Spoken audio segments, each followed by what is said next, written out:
आप सभी लोगों का स्वागत है। आप सभी लोगों का स्वागत है आपके अपने ऑनलाइन इंस्टीट्यूट सक्सेस विद आशीष में। आज की क्लास में हम डिस्कस करने जा रहे हैं। आज का जो हमारा सब्जेक्ट है वह है भारत का भूगोल क्लास 6। भारत के भूगोल क्लास 6 में हमारा जो आज का टॉपिक है वह है उत्तर भारत का विशाल मैदान। ओके, तो आज के क्लास में हम डिस्कस करेंगे कि उत्तर जो भारत का विशाल मैदान है, इससे संबंधित जो एग्जाम में जो फैक्ट रूप में एग्जाम में पूछे जाते हैं वो इस आज की क्लास में हम डिस्कस करने चल रहे हैं। ओके, इसके पहले वाले क्लास में क्लास 4-5 में हम ऑलरेडी जो है मतलब इस क्लास में हम डिस्कस कर चुके हैं कि प्रायद्वीपीय पठार क्या है, प्रायद्वीपीय भारत के क्षेत्र के बारे में डिस्कस कर चुके हैं और उत्तर भारत के उत्तर भारत के पर्वतीय क्षेत्र के बारे में ऑलरेडी हम क्लास वीडियो बना करके अपने यूट्यूब चैनल पे अपलोड कर दिए हैं। आज की क्लास में हम डिस्कस करेंगे कि भारत के जो विशाल मैदान है, भारत के विशाल मैदान से संबंधित आज का हमारा क्लास है। जैसे हम उत्तरी पर्वतीय क्षेत्र में हम यहाँ के हिमालय के बारे में ऑलरेडी हम डिस्कस कर चुके हैं क्लास में। जैसे ट्रांस हिमालय, बृहद हिमालय, मध्य एवं लघु हिमालय और शिवालिक हिमालय। तो शिवालिक हिमालय के जस्ट दक्षिण और प्रायद्वीपीय भारत के जस्ट उत्तर वाले क्षेत्र को ही हम भारत के विशाल मैदान के नाम से जानते हैं। जैसे देख लीजिए, ये जो है उत्तर भारत का उत्तर पर्वतीय क्षेत्र है, इसके जस्ट जो है दक्षिण यही जो है शिवालिक पर्वत है। शिवालिक हिमालय के दक्षिण में और प्रायद्वीपीय भारत के उत्तर वाले क्षेत्र को ही हम उत्तर भारत के विशाल मैदान के नाम से जानते हैं। अब यहाँ पे क्वेश्चन बनता है कि उत्तर भारत के जो विशाल मैदान है इसका निर्माण कैसे हुआ। तो उत्तर भारत के जो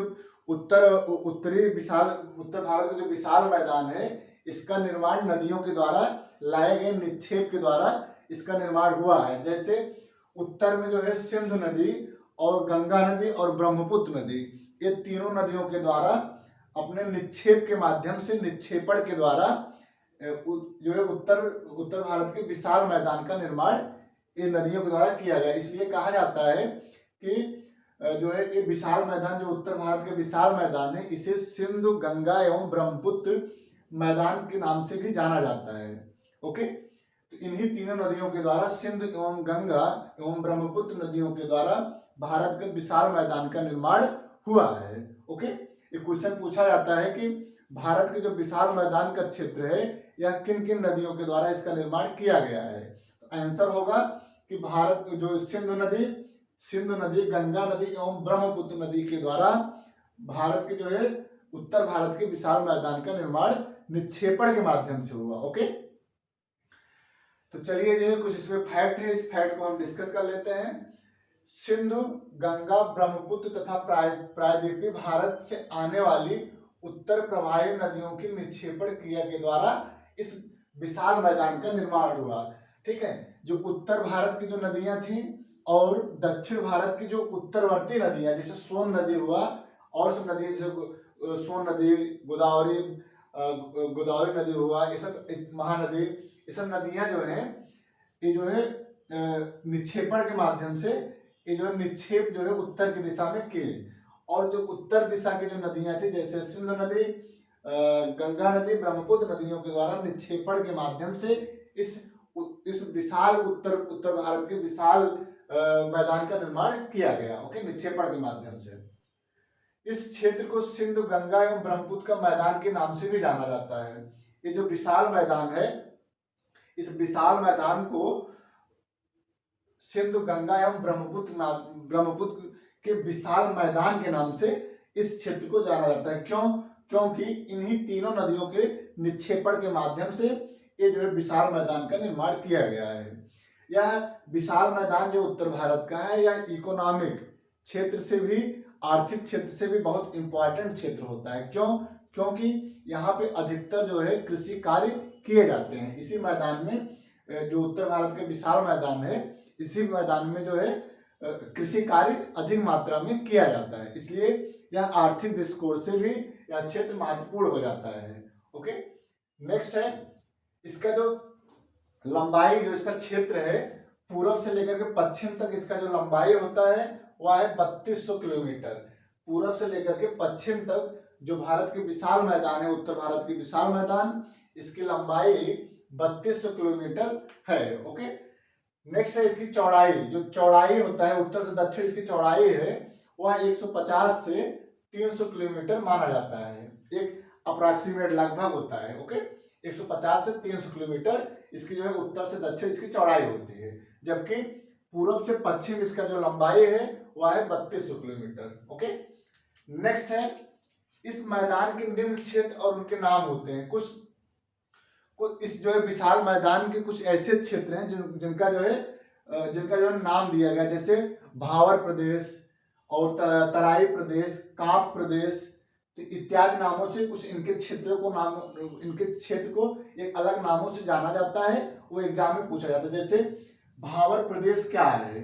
भावर प्रदेश जो है यह उत्तर भारत के विशाल मैदान का ही क्षेत्र है, तो इसलिए एग्जाम में पूछा जाता है कभी कभी भावर प्रदेश क्या है। तो भावर प्रदेश जो है यह शिवालिक पर्वत है, हिमालय के ही पार्ट है शिवालिक पर्वत, और शिवालिक पर्वत जो है सबसे दक्षिणी भाग है। हिमालय का सबसे दक्षिणी भाग शिवालिक पर्वत है। शिवालिक पर्वत के गिरिपद यानी उसके नीचे वाला क्षेत्र, दक्षिण वाला क्षेत्र, शिवालिक पर्वत के सबसे दक्षिणी वाला क्षेत्र, इसके गिरिपद प्रदेश में सिंधु तथा तीस्ता नदी तक क्षेत्र को भावर प्रदेश के नाम से जानते हैं। भावर प्रदेश का जो फैलाव है, जो इसका क्षेत्र है, वह सिंधु नदी से तीस्ता नदी के बीच वाले क्षेत्र को हम जो है भावर प्रदेश के नाम से जानते हैं। भावर प्रदेश जो है शिवालिक के जस्ट दक्षिण में इस क्षेत्र को पाया जाता है। भावर प्रदेश क्या होता है? भावर प्रदेश में जो पर्वत होते हैं उनके जो गिरिपद, उनके जो निचले जो दक्षिण वाला क्षेत्र होता है, वहां पे नदियों में जो है पत्थर कंकड़ आदि जम जाता है। वहां नदियों द्वारा ला करके वहां जमा दिया जाता है। नदियों के द्वारा पत्थर कंकड़ आदि जमा देती हैं वहां नदियां, इसलिए इस क्षेत्र में जो है नदियां अदृश्य हो जाती हैं। तो इसी क्षेत्र को भावर प्रदेश कहते हैं। यानी भावर प्रदेश वह क्षेत्र होता है जहां पे नदियों के द्वारा बालू, पत्थर, कंकड़ इत्यादि को वहां पे निक्षेपित किया जाता है और नदियां वहां पे स्वयं अदृश्य हो जाती हैं। ऐसे क्षेत्र को हम भावर प्रदेश के नाम से जानते हैं। ओके, भावर प्रदेश में जो है नदियां अदृश्य हो जाती हैं। क्यों? क्योंकि वहां पे जो है नदियों के द्वारा कंकड़ पत्थर का निक्षेपण किया जाता है। इसी क्षेत्र को हम भावर प्रदेश के नाम से जानते हैं। नेक्स्ट है तराई प्रदेश।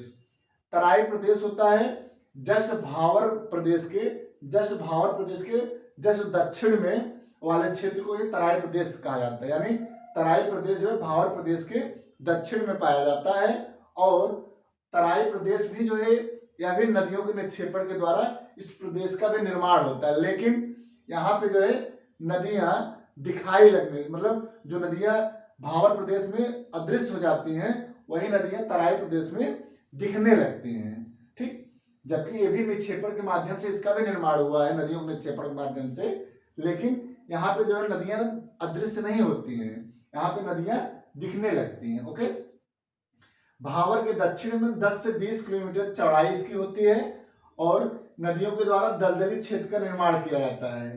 ठीक, तराई प्रदेश में जो है नदियों के द्वारा ये दलदल क्षेत्र का निर्माण किया जाता है। इसी क्षेत्र को हम तराई प्रदेश के नाम से जानते हैं। तराई प्रदेश में जो है कृषि कार्य किया जाता है, खेती किया जाता है, जबकि भावर प्रदेश में कृषि कार्य बहुत कठिन होता है करना। यहाँ पे अक्सर जो है कृषि कार्य भावर प्रदेश में नहीं किया जाता है, जबकि तराई प्रदेश में कृषि कार्य किया जाता है। लास्ट है काप प्रदेश। काप प्रदेश वह क्षेत्र होता है जहाँ पे जो है जलोढ़ मृदाएं पाई जाती है, जलोढ़ सॉइल पाया जाता है। ओके, काप प्रदेश वह प्रदेश होता है जहाँ पे जलोढ़ मिट्टी पाई जाती है, जलोढ़ सॉइल मृदा पाया जाता है। जलोढ़ मिट्टी क्या होता है? जलोढ़ मतलब होता है कि जो जल के माध्यम से जिस मृदा का निर्माण जल के माध्यम से निक्षेपण के द्वारा होता है, उस सॉइल को हम जलोढ़ मिट्टी कहते हैं। इसी को हम चिकनी मिट्टी के नाम से भी जानते हैं। ये जो है दो प्रकार का होता है, बांगर प्रदेश और खादर प्रदेश। बांगर प्रदेश मतलब होता है पुरानी सॉइल, ठीक है, इसे पुरानी सॉइल के नाम से जाना जाता है। बांगर प्रदेश में वह सॉइल पाया जाता है, वह मिट्टी पाई जाती है जो पुरानी होती है, जबकि खादर प्रदेश में यहाँ के जो निर्माण होता है वह नई सॉयल, नया मृदा का निर्माण होता है, इसलिए इसे नया मिट्टी का नाम, मतलब नया सॉयल के नाम से जाना जाता है। कैसे निर्माण बांगर सॉयल का होता है? बांगर प्रदेश का निर्माण होता है कि इसमें जब नदियों में बाढ़ आता है तो ये जो है हमेशा नदियों के द्वारा जो निक्षेपण किया जाता है, जो उसका बहाव क्षेत्र होता है, बांगर प्रदेश में नहीं पहुंच पाता, क्योंकि नदियों से बहुत दूर इसका क्षेत्र होता है। इसलिए ये जो है इसका जो है निर्माण बहुत कम होता है, यानी कि न्यू इसको नहीं कहा जाता। इसका निर्माण हर साल नहीं होता है, कभी कभी मतलब जो शुरुआत प्रारंभ में होता है इसका निर्माण हो जाता है। जबकि खादर प्रदेश जो होता है, खादर प्रदेश का निर्माण प्रत्येक वर्ष में जब नदियों में बाढ़ आता है तो इस क्षेत्र का निर्माण होता है, इसलिए इसे कहा जाता है नया मिट्टी, न्यू सॉयल। ओके, नया मृदा के नाम से खादर क्षेत्र को जाना जाता है। एग्जाम में पूछा जाता है बांगर क्या है, खादर क्या है। बांगर मतलब पुरानी मिट्टी, जबकि खादर मतलब नया मिट्टी। ओके, तो आज की क्लास में हमने डिस्कस किया कि भारत के भूगोल क्लास 6 में उत्तर भारत का विशाल मैदान, उत्तर भारत के विशाल मैदान का कैसे निर्माण हुआ, इनमें कौन कौन से क्षेत्र आते हैं और इसका क्या क्षेत्रफल रहा है, इनसे संबंधित हम आज की क्लास में हम डिस्कस किए। इसी प्रकार से हम अगले क्लास में एक नया भारत के भूगोल का एक नया टॉपिक लेकर के हम आपसे डिस्कस करेंगे, जो एग्जाम के दृष्टिकोण से इंपॉर्टेंट होगा। तो आज की क्लास में इतना ही। आप लोगों से रिक्वेस्ट है कि प्लीज आप लोग हमारे यूट्यूब चैनल को सब्सक्राइब करके प्ले लिस्ट में जाके सभी वीडियो को आप लोग देखिए, और वीडियो को देख करके लाइक करिए, कमेंट करिए, और हमारे लिंक को आप मैक्सिमम शेयर करिए प्लीज। तो आज की क्लास में इतना ही। बहुत बहुत धन्यवाद। Thank you so much.